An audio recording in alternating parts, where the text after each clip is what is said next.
Right guys, so we're looking here at some different types of ratio questions to the previous lesson. So in the previous lesson we were just kind of reminding ourselves how to share a given amount into a given ratio. We're going to kind of move forwards a little bit now and look at what happens when you're given slightly different questions. So for example, this question reads, Dave and Pete share some money in the ratio 3:2. If Pete gets £30, how much does Dave get? Now, the difference there is that you are told that they share some money into that ratio. Previously, you were told what that amount was and you just had to work it out. So we're kind of working backwards a little bit here. So I'm going to still set it up as before, but I'm going to be very, very careful with how I label it. So Dave's name comes first before Pete's. So the 3 represents Dave and the 2 represents Pete. Okay, the ratio is in the same order as the question. So I'm going to just put a little P there for Pete. In fact, sorry, we'll put a little D there for Dave, a little P there for Pete. I'm going to draw the 3 parts of the ratio that Dave gets. I'm going to draw the 2 parts of the ratio that Pete gets. You are told, in fact, I'll get a highlight of this bit. Pete gets £30. The difficult part here is recognising which of these boxes represent £30. You are told that Pete gets £30. You're not told that they share it. You are told that just Pete gets it. So those 2 boxes must add up to 30, which means that 15 must go in each of the boxes, because that works, it makes it 30. And if 15 go in these boxes, 15 have to go in these boxes because they must be equal. So how much does Dave get? 15, 30, 45. Dave gets £45. Okay? Guys, can you now have a go at this example? Okay, so I'll read it out to you in case you can't read my handwriting very well. But we've got Alex and Sarah share some money in the ratio 3:4. If Alex gets £60, how much does Sarah get? So pause the video and have a go at that, guys. I'll just read it out for you one more time.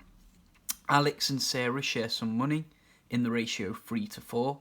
If Alex gets £60, how much does Sarah get? Okay, guys, hopefully you've paused that and had a go at it. Okay, so Alex comes first and then Sarah. Okay, so put a little A there for Alex, a little S there for Sarah, and we're going to draw the boxes. Alex has got 3 parts of this ratio. Sarah has got 4 parts of this ratio. Alex gets £60, which means that this bit, okay, is 60.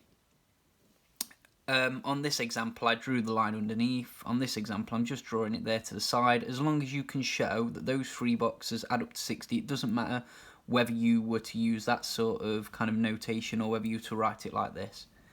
If those 3 boxes add up to 60, then each box must add up to must be 20. 60 shared into 3 equal boxes is 20 each. And if you know that 20 goes in every box, you can then work out that Sarah gets £80. Right, guys. A different kind of question you may be asked. So, again, you're not going to be given the total for this. You are going to be given a ratio, and then you are going to be given some more information about it. Okay, and you need to pick through that information. So,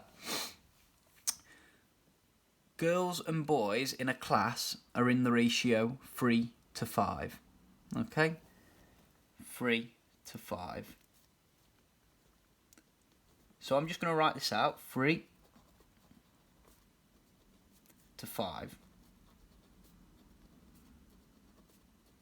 Okay? Girls is 3, boys is 5, because girls comes first in the question, 3 comes first in the ratio. Okay? There are 6 more boys than girls. There are 6 more boys than girls. There are not 6 boys, there are 6 more boys than girls. So what we need to do for this is we need to say, well, how many more parts do the boys have?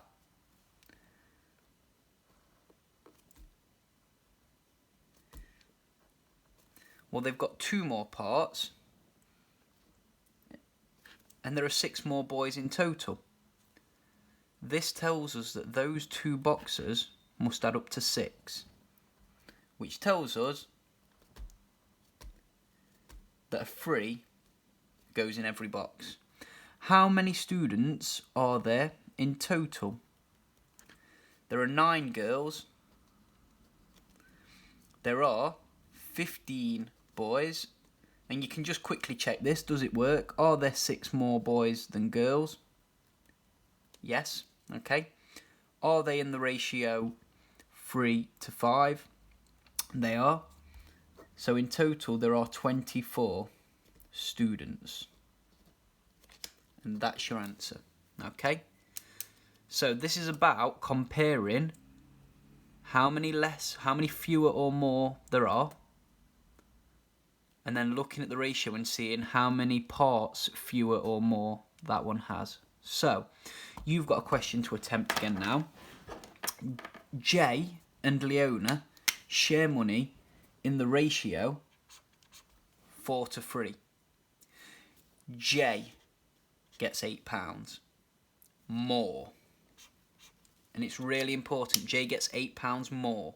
Jay doesn't get £8. Jay gets £8 more than Leona. That's an important difference. Okay? How much do they get in total? Okay? How much do they get in total? So pause the video, guys, and have a go at that. Okay, guys, I'm going to quickly run through this now.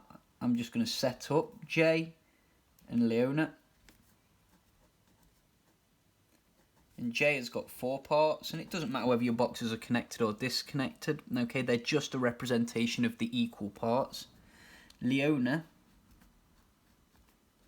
has got 3 parts. Jay has got £8 more than Leona. So this bit here must be worth 8. Now, whereas before, if we knew that those 2 parts had to be worth 6, then each part was worth 3, this bit's even easier. If we know that that part has to be 8 more, then that must be 8. And then we can just put an 8 in every single one of the boxes. And we get 24 for Leona.